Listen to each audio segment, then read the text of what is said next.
শেওড়াফুলিতে যৌনকর্মীর রহস্য মৃত্যু, এসআইআর আতঙ্ক নাকি পারিবারিক অশান্তি। শেওড়াফুলি গড়বাগানে চাঞ্চল্য।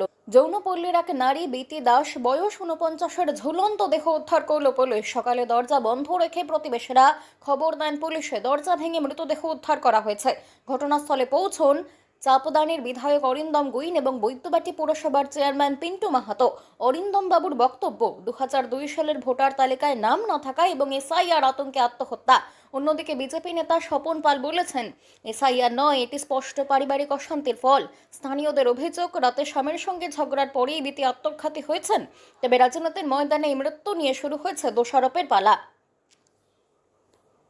কি জন্য মারা গেছে? দুজনে মালফাল খেয়েছে, ভালোবাসা চলে যাচ্ছে, এই জন্য গলায় ধরে দিয়েছে বোধ হয়। আজকে সকালবেলা তো আমি ডাকছি, বেলা হয়ে গেছে, ঘুম থেকে উঠে না বলে আমি ডাকছি। সবাই ভাড়াট উঠে গেছে, উঠে না, তো ফের আমি ডাকতে গেছি। আমি বলে, কী রে তুই উঠে নিন কেন?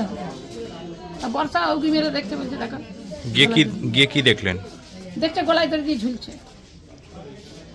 এটা প্রেম ঘটিত ব্যাপার বলছেন?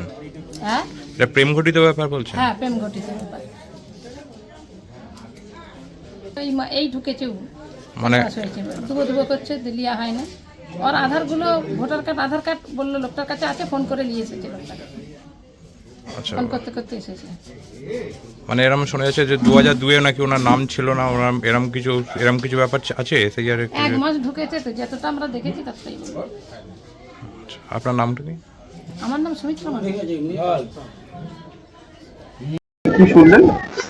আমার বাড়ি হলো সবাইকেই তুলে দেয় সকালবেলা, কেউ যদি না ওঠে সবাইকেই ডাকে, যদি ঘুম থেকে না ওঠে।